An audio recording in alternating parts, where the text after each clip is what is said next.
Gayatri college एवं गायत्री विद्या मंदिर उच्च माध्यमिक विद्यालय सांचौर के ऑनलाइन क्लास में आप सभी विद्यार्थियों का स्वागत है।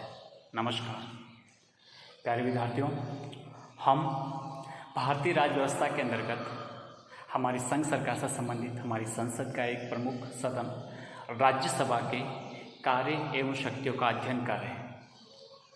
लेकिन इससे पहले अगर आपने हमारे YouTube चैनल को सब्सक्राइब नहीं किया है तो जल्दी से चैनल को सब्सक्राइब कीजिए, बेल आइकन के बटन को प्रेस कीजिए ताकि जो भी नई अपडेट हो उसका नोटिफिकेशन आपको तुरंत मिले तथा आपको जो भी नए नए विषय सामग्री अपलोड हुए उसको अपने ज्ञान में वृद्धि करें। तो आइए आज हम देखते हैं राज्यसभा के कार्य एवं शक्तियाँ। देखिए, हमारी राज्यसभा के प्रमुख जो कार्य एवं शक्तियों के बारे में आज हम अध्ययन करेंगे वो है विधेयक कार्य। देखिए, जो विधेयक होते हैं, विधेयक कई प्रकार के होते हैं। विधेयक कई प्रकार के होते हैं। आप देखेंगे धन विधेयक होता है, वित्त विधेयक होता है, गैर वित्त विधेयक होता है, अर्थात सामान्य विधेयक के नाम से भी इसको स्पष्ट कर सकते हैं।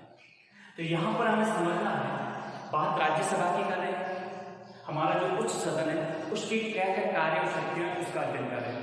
तो आपको विधेयक कार्य से संबंधित ये समझना है कि जो गैर वित्तीय विधेयक होते हैं, गैर वित्तीय विधेयक अर्थात सामान्य विधेयक, सामान्य विधेयक के संबंध में सामान्य विधेयक के संबंध में हमारी राज्यसभा और लोकसभा को बराबर की शक्तियां प्राप्त है। अब देखो, मैंने आपको पिछले कक्षा में स्पष्ट किया था कि कोई भी कानून बनता है, कानून बनने से पहले जो उसका स्रोत होता है वो विधेयक होता है अर्थात बिल होता है। बिल किसी भी सदन से पेश किया जा सकता है, किसी से भी शुरुआत हो सकती है। अगर लोकसभा में पेश हुआ है, लोकसभा से पास होकर राज्यसभा में आता है, और राज्यसभा में पेश हुआ है तो फिर वो यहां से पास होकर लोकसभा में जाता है। दोनों सदनों में से कहीं से भी शुरुआत हो सकता है। लेकिन जब बात सामान्य विधेयक की होती है अर्थात जनरल बिल की होती है तो यहाँ पर ये शक्ति प्राप्त है इनको कि लोकसभा राज्यसभा को बराबर की शक्ति इस विधेयक पर प्राप्त है। अगर लोकसभा से पास होके वो विधेयक राज्यसभा में आया तो राज्यसभा या तो उसको पारित करती है, 6 महीने के भीतर भीतर उस बिल को पारित करना है। 6 महीने के भीतर राज्यसभा पारित नहीं करती है लेकिन बेहद अति आवश्यक है तो फिर राष्ट्रपति की अनुमति के माध्यम से एक संयुक्त अधिवेशन बुलाया जाता है, ज्वाइंट मीटिंग बुलाई जाती है। और संयुक्त अधिवेशन राष्ट्रपति की परमिशन से ही बुलाया जा सकता है। और फिर जो इसका संयुक्त अधिवेशन होगा उसकी जो अध्यक्षता करेगा वो करेगा लोकसभा का स्पीकर, लोकसभा का अध्यक्ष, वो क्या करेंगे, इसकी अध्यक्षता करेंगे। ठीक है, तो संयुक्त अधिवेशन होगा, उसकी अध्यक्षता लोकसभा की स्पीकर करेंगे। और जिस पर आपको स्पष्ट पता है कि हमारी लोकसभा की जो संख्या है 545, राज्यसभा की जो संख्या है वो 245 है। संख्या किसकी ज्यादा है स्पष्ट हो रहा है।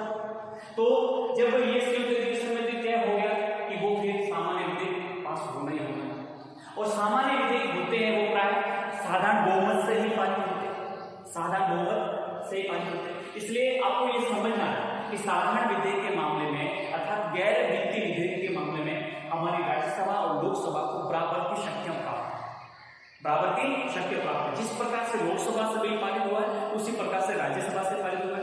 अगर राज्यसभा 6 महीने तक उस बिल को पारित नहीं करती है तो फिर 6 महीने अवधि पूर्ण होने के बाद में राष्ट्रपति की अनुमति से एक ज्वाइंट सिटिंग बुलाई जाती है, संयुक्त अधिवेशन को कहते हैं, वो बुलाया जाता है।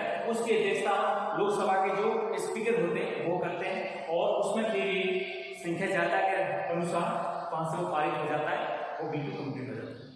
तो आप देखिए, आज तक के इतिहास में करीबन 3 बार हमारी ज्वाइंट सिटिंग बुलाई गई।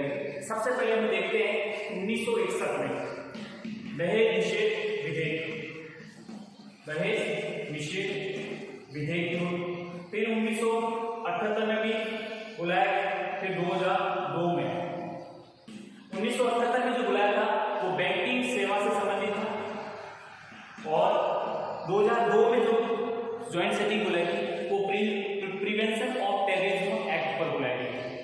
ठीक है, तो 3 बार ज्वाइंट सेटिंग अब तक बुलाई जा चुकी है, आपको ये ध्यान रखना है। तो ये मैंने आपको स्पष्ट किया विधायी कार्यों के संबंध में हमारी राज्यसभा को क्या क्या शक्ति प्राप्त है। तो मैंने आपको क्या स्पष्ट किया कि साधारण विधेयक के संबंध में, सामान्य विधेयक के संबंध में राज्यसभा लोकसभा को बराबर की शक्ति प्राप्त है। अगर लोकसभा से पास हुआ है तो राज्यसभा से भी पास होगा, अगर नहीं होगा 6 महीने की अवधि पूर्ण हो चुकी है तो फिर ज्वाइंट सेटिंग बुलाई जाती है और फिर उसको बिल पारित किया जाता है। फिर इस बिल को राष्ट्रपति के पास भेजा जाता है, हस्ताक्षर होने के बाद ही वो फिर कानून का स्वरूप धारण करता है। ये बात स्पष्ट है। दूसरा समझना है यहाँ पर संविधान संशोधन विधेयक के संबंध में बात किसकी हो रही है। संविधान में किसी प्रकार का संशोधन करना है तो उसके संबंध में क्या क्या शक्तियां हैं, तो ध्यान रखना। यहाँ पर तो हमने समझ लिया कि अगर ये पारित नहीं करती राज्यसभा तो हम ज्वाइंट सेटिंग बुला देंगे, संयुक्त अधिवेशन बुला सकते हैं, लेकिन ये अपने आप में खास है, विशेष है। आपको क्या समझना है कि संविधान संशोधन विधेयक के संबंध में हमारी लोकसभा और हमारी राज्यसभा दोनों को इक्वल बराबर की शक्तियां प्राप्त है, किसी को भी ज्यादा शक्ति प्राप्त नहीं है, बराबर की शक्तियां प्राप्त है। अब जो प्राय संविधान संशोधन विधेयक होते हैं वो भी साधारण बहुमत से पारित नहीं होते, वो विशेष बहुमत से अर्थात 2/3 विशेष बहुमत से ही पारित होते हैं। तो आप समझेंगे कि जो संविधान संशोधन विधेयक है वो अगर लोकसभा से पारित हो गया है, यानी कुल उपस्थित मतदान में उपस्थित मतदान करने वाले सदस्यों का 2/3 बहुमत से पारित हो गया है, तो राज्यसभा में आने पर वो भी 2/3 बहुमत से पारित करना होगा। अगर राज्यसभा ने 2/3 बहुमत से पारित नहीं किया है तो वो संविधान संशोधन विधेयक आगे नहीं बढ़ पाएगा, वहीं वो रुक जाएगा। लेकिन आपको ये भी ध्यान रखना है कि संविधान संशोधन विधेयक पर संयुक्त बैठक का संयुक्त अधिवेशन बुलाने का अधिकार बिल्कुल भी नहीं है कि वहां पर संयुक्त अधिवेशन बुलाया जा सके, नहीं बुलाया जा सकता। संविधान संशोधन विधेयक के लिए बेहद जरूरी है कि दोनों सदनों से, यानी हमारी लोकसभा और हमारी राज्यसभा दोनों से 2/3 बहुमत यानी विशेष बहुमत से पारित होना अति आवश्यक है। अगर 2/3 बहुमत से पारित नहीं हुआ है तो फिर वो संविधान संशोधन विधेयक आगे नहीं बढ़ेगा, वहीं रुक जाएगा। कई बार ऐसा हुआ है कि संविधान संशोधन विधेयक हमारे राज्यसभा से पारित नहीं हो पाए। आपको मैं एग्जाम्पल के तौर पर बता सकता हूँ, कुछ ऐसे विधेयक थे जो हमारे, आपने देखा होगा 1970 में जो प्रीवी पर्स समाप्त करने का जो विधेयक राज्यसभा में आया था उसको समाप्त कर दिया गया। ठीक है, उसी प्रकार से आप देखेंगे कि 1983 में 66वां और 65वां संविधान संशोधन जो स्थानीय स्वशासन से संबंधित था वो भी राज्यसभा में रुक गया, राज्यसभा ने उसको अस्वीकार कर दिया। तो ऐसे कई बार मौके आते हैं कि संविधान संशोधन विधेयक लोकसभा से तो विशेष बहुमत से पारित हो जाते हैं लेकिन राज्यसभा से नहीं हो पाते हैं, तो फिर लोकसभा कुछ नहीं कर सकती, पुनः फिर उसको प्रक्रिया से वापस गुजरना पड़ता है जब तक कि राज्यसभा 2/3 बहुमत से पारित नहीं करते। स्पष्ट हो, ये था संविधान संशोधन। आपसे कभी भी प्रश्न पूछा जा सकता है कि वो कौन सी शक्ति है जिसमें लोकसभा और राज्यसभा को बराबर की शक्तियां प्राप्त है, जिसमें प्रारंभ से अंत तक दोनों की बराबर की शक्तियां हैं, वो है संविधान संशोधन विधेयक। संविधान संशोधन विधेयक के संबंध में राज्यसभा लोकसभा बराबर की शक्तियां अर्जित करती है। न तो उसमें संयुक्त अधिवेशन बुलाया जा सकता है और न ही किसी प्रकार के अन्य तरीके से उसको पास किया जा सकता है। केवल तरीका है दोनों सदनों का विशेष बहुमत, तभी वो विधेयक संविधान संशोधन विधेयक पारित होना है। यह हमने समझा राज्यसभा की संविधान संशोधन के संबंध में शक्ति। अगली है वित्तीय शक्ति। देखिए वित्तीय शक्ति में आप देखेंगे कि जो धन विधेयक होता है, वित्त विधेयक होता है, वित्त विधेयक खर्च की बात कर रहा है, मनी बिल और फाइनेंशियल बिल ये प्राय लोकसभा में ही पेश किए जाते हैं। ये लोकसभा की विशेष शक्ति है कि मनी बिल अर्थात धन विधेयक और वित्तीय विधेयक ये दोनों बिल लोकसभा में पेश किए जाते हैं। ठीक है, लोकसभा में पेश करने के बाद में पारित होने के बाद में हमारी राज्यसभा में आता है। राज्यसभा के पास केवल ओनली फॉर 14 डेज 14 दिन के अंदर वो या तो पास कर दे, पारित कर दे या फिर पारित करने के साथ साथ कुछ संशोधन करके दे दें कि हम चाहते हैं कि इन प्रावधानों में ये संशोधन करना। अगर कुछ भी नहीं करती है हमारी राज्यसभा, तो लोकसभा प्राय ये मान लेती है कि अगर आपने 14 दिन के अंदर अंदर आपने पारित नहीं किया है तो लोकसभा स्वतः ये मान लेगी कि पारित हो चुका है। आप समझिए, मनी बिल, धन विधेयक और वित्त विधेयक फर्स्ट में राज्यसभा की शक्ति जो है वो बिल्कुल नगण्य है, शक्ति नगण्य है, क्योंकि धन विधेयक लोकसभा जब राज्यसभा को भेजा जाएगा तो उसके पास केवल 14 डेज 14 दिन का उसके पास आता है। 14 दिन के अंदर यहाँ को पारित करके भेज, नहीं तो ये मान लिया जाएगा कि राज्यसभा से पारित हो गया, राज्यसभा से पारित हो गया। तथा कई बार ये अपने सुझाव देती है, अब ये सुझाव मानना या न मानना ये डिपेंड करता है लोकसभा पे। लोकसभा चाहे तो इसको मान सकती है, लोकसभा ना चाहे तो इसको नहीं मान। तो कह सकते हैं कि वित्तीय मामलों में लोकसभा ज्यादा शक्ति रखती है, राज्यसभा के पास प्राय शक्तियां नगण्य है, सीमित है। बात स्पष्ट हुई यहाँ पर वित्तीय शक्ति के संबंध में। अगला है हमारा विशिष्ट शक्ति। विशिष्ट शक्ति बेहद महत्वपूर्ण है, समझने वाली बात है। ये शक्ति ऐसी है जो केवल राज्यसभा को प्राप्त है, ओनली फॉर राज्यसभा को प्राप्त है, न कि लोकसभा। कौन कौन सी विशिष्ट शक्तियां हैं स्पष्ट करते हैं।